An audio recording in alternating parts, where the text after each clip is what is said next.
Suzi here, and today we're playing Watcher of Realms. For today's video, we're going to take a first look at Elysia. Let's see what she is all about.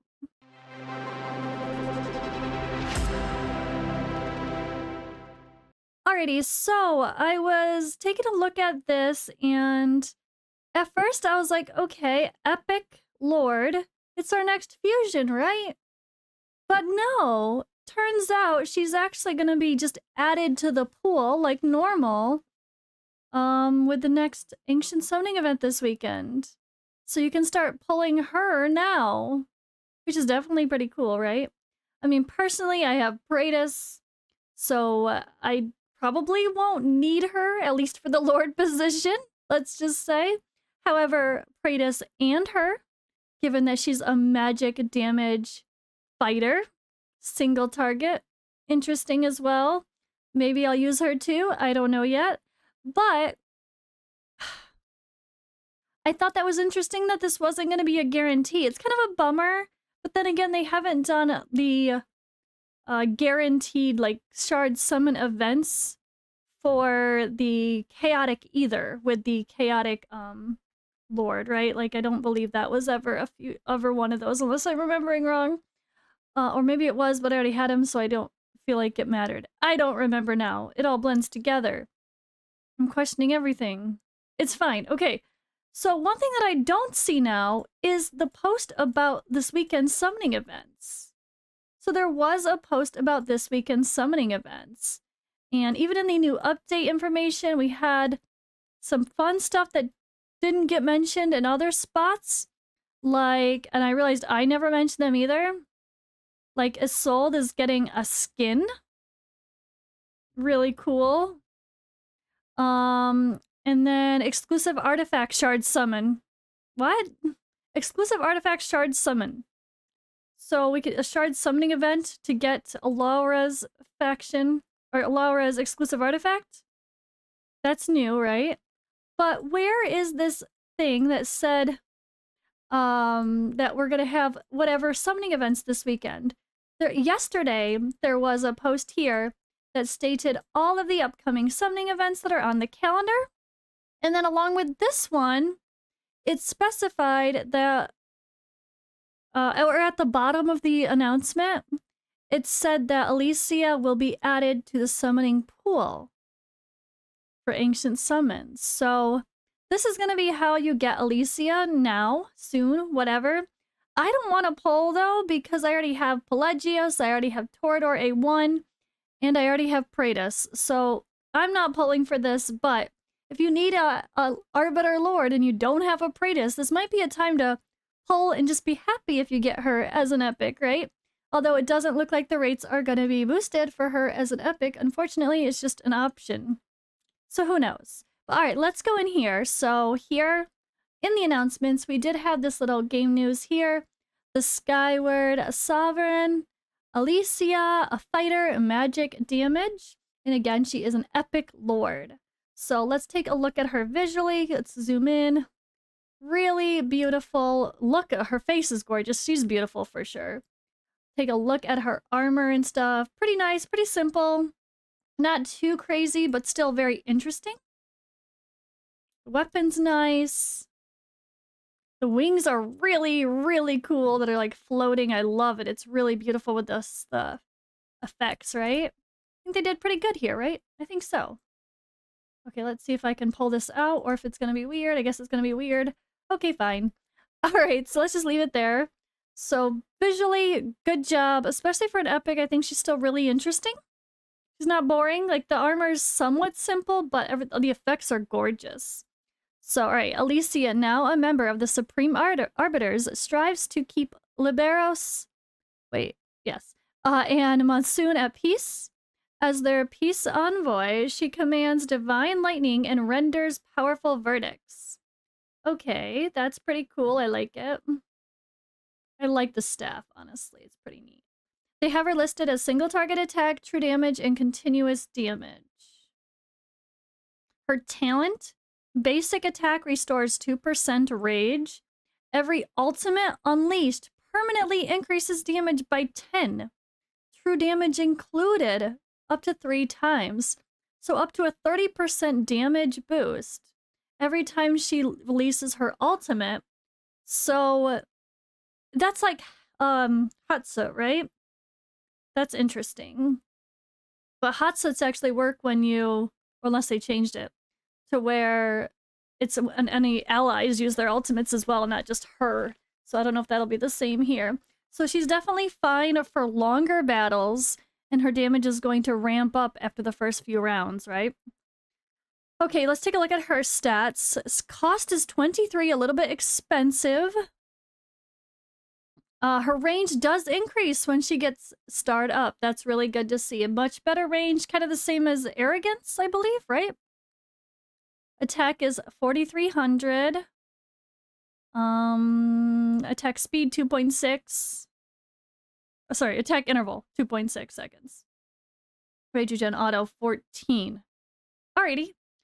Let's take a look at her skills. So her basic attack is magic damage to one enemy, including airborne units. So she does hit airborne units as a magic damage fighter. So that's pretty good. Not a lot of them are that way. Here, look at that range. Interesting. Her ultimate has a crazy range for a fighter. It looks like she's a mage or something. Cast 1 lightning orb at enemies. After that, basic attack will additionally deal 40% true damage based on the hero's attack. The orb bounces up to 10 times among the hero and enemies nearby, dealing 20% damage and inflicting 1 stack of radiant erosion upon the enemy hit. Interesting. Among the hero. What do they mean? That makes it sound like she does damage to herself. But I don't think that's what they mean. True damage, though. So the reality is, though, if this bounces up to 10 times, if there's only one enemy, is it just going to hit the enemy 1 time and that's it because there's nothing to bounce around? Or is it going to bounce back and forth between the hero and the enemy, like it says, among the hero and the enemies 5 times? Like 5, like is it going to hit the one enemy 5 times or the one enemy 10 times or only 1 time? That's something that I guess we're going to have to take a look at some testing. I did not pop onto the test server yet to see if something like that, but that's maybe something I can do if I don't see any other content creators posting about that. We'll take a look. So let me know if you guys want to see the testing for how that works. All right, Divine Might increases attack by 18%. During the ultimate, the boost becomes permanent after unleashing the ultimate 3 times.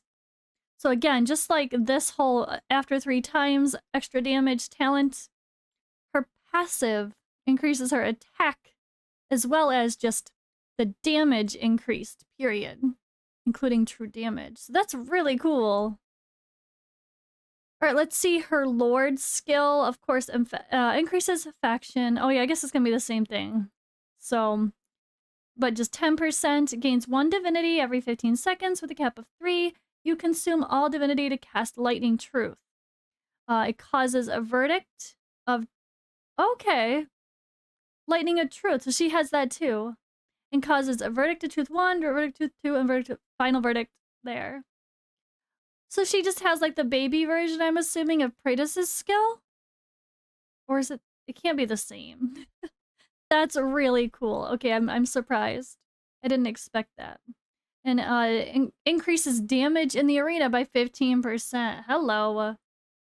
Definitely looking forward to seeing her there. That sounds fun, but she's a bit expensive. I really would have been happy to see a cost reduction in arena, honestly. But maybe that's what her awakenings will include. So let's see if that's the case. When Lightning Orb hits the hero, doubles the damage of Lightning Orb's next bounce and inflicts 2 stacks of radiant erosion on the enemy.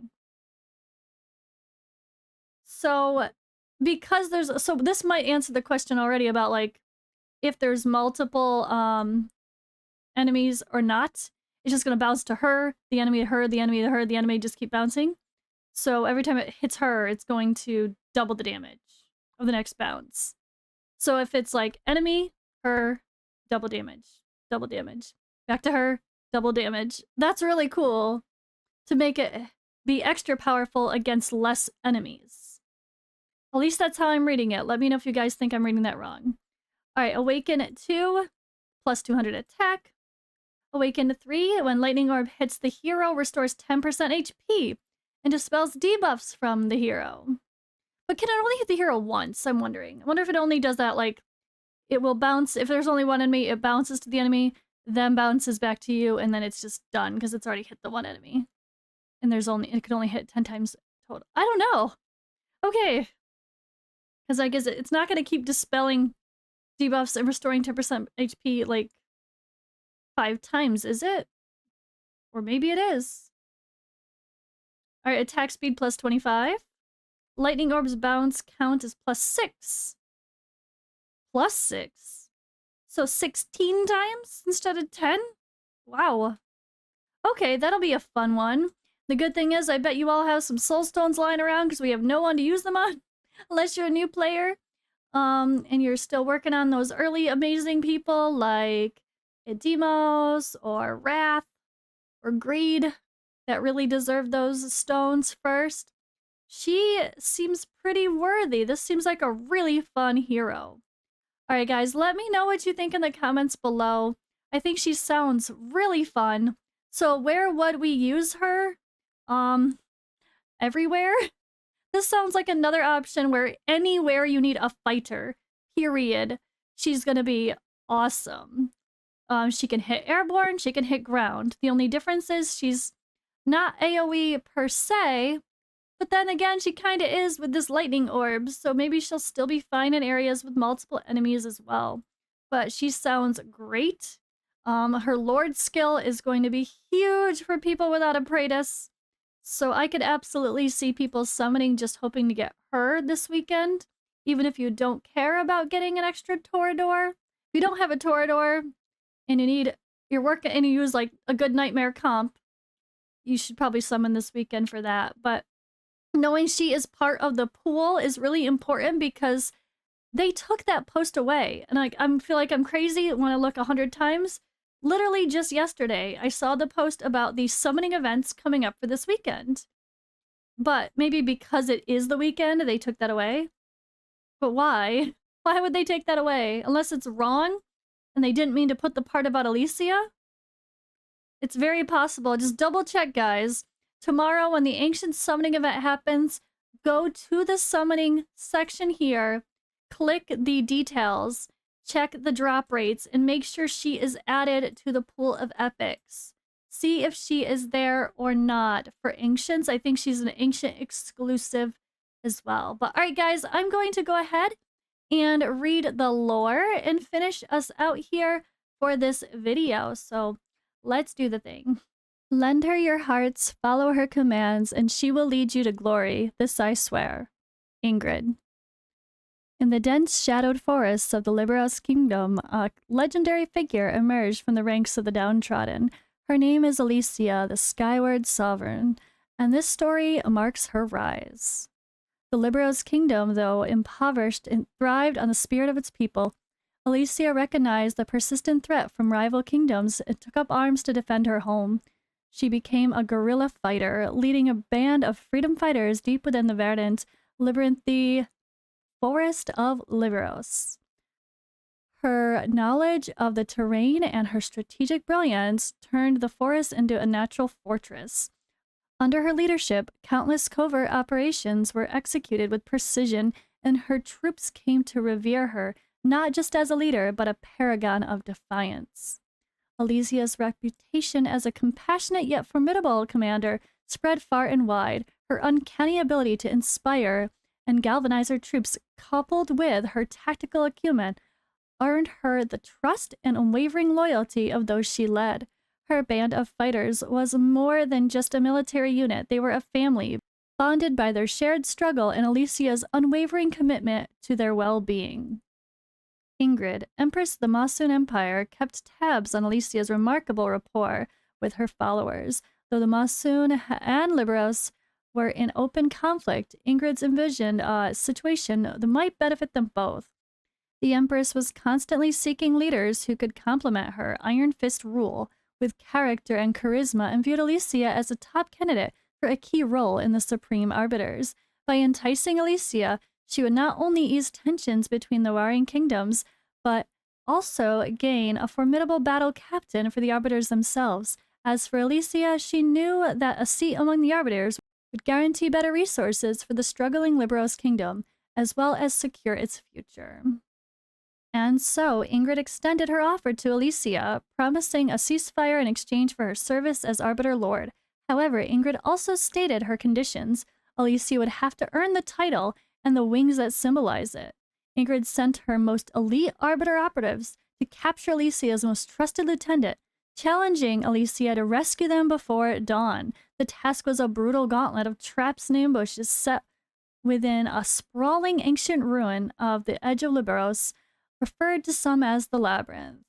Elysia, undeterred by the daunting challenge, ventured into the labyrinth alone. Her battle tactics were ruthless, tested against the cunning stealth of Ingrid's agents.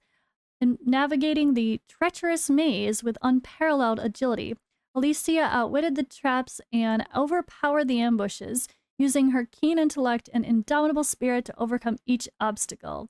As dawn approached, Elysia would emerge victorious, her lieutenants freed and her spirit unbroken.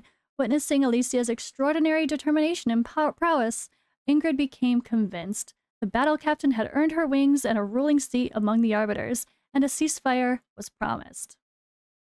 Though she now serves the Arbiters, Elysia's heart remains tethered to Liberos, and she works tirelessly to ensure its prosperity. Her legacy as a guerrilla fighter has evolved into that of a master tactician and a symbol of hope and resilience, both on the ground and in the skies above.